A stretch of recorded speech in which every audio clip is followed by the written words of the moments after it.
اب کسی کے سینے سے کفر نکال کے، شرک نکال کے اس میں ایمان ڈال دینا، بھئی یہ رب کا کام ہے، یہ نبی علیہ السلام کا کام اور منصب۔ اور ان آیات کے پس منظر بھی یہ ہے کہ جب نبی کریم صلی اللہ علیہ وسلم کا چچا ابو طالب فوت ہوا تو آپ کو بڑا قلق ہوا اس بات کا کہ چچا بڑی محبت کرتا تھا، چچا بڑا تعاون کرنے والا تھا، بڑا شفیق چچا تھا، بڑا رحیم کریم چچا تھا، بڑا میرے ساتھ تعاون کیا، کفر سے دشمنی مول لی میرے مقابلے میں، لیکن چچا نے کسی کام پہ کمزوری نہیں دکھائی، لیکن چچا کو زور لگایا آپ نے کہ یا امی قل کلمۃ احاج لک بہا عند اللہ، چچا لا الہ الا اللہ پڑھ لیجیے، میں اللہ کا دلیل پیش کروں گا۔ لیکن جو ہے چچا ابو طالب نے کیا کہا کہ بیٹا، سورہ صحیح مسلم کتاب الایمان میں بھی ہے، دوسری دوسرے میں لفظ یہ ہے آج کہ آخر ما کلم بھی ابو طالب علی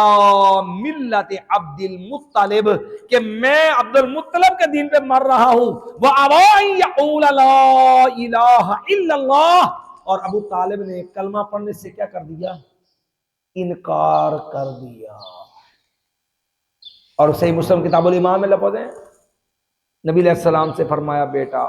جب نبی علیہ السلام وہاں چچا بیمار تھے، آخری وقت تھا، تو دو بندے مشرکین میں سے اس وقت بیٹھے ہوئے تھے، ایک تھا ابو جہل اور ایک تھا عبداللہ بن ابو امیہ، یہ دو بندے وہاں بیٹھے ہوئے تھے۔ اب نبی علیہ السلام نے جب کہتے یا امی قل کلمۃ احاج لک بہا عند اللہ، تو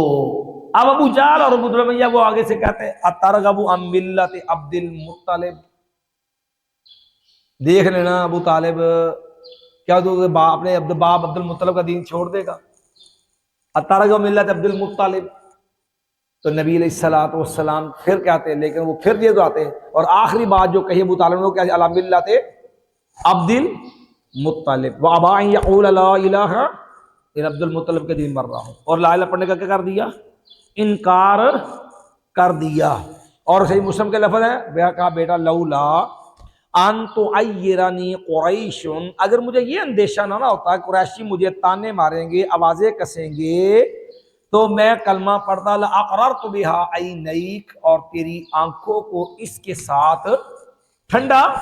کر دیتا ہے، لیکن ابو طالب نے انکار کر دیا اور کفر پہ مر گئے۔ اب یہ رسول اللہ کے بس میں نہیں تھا ابو طالب کو کلمہ پڑھا لینا،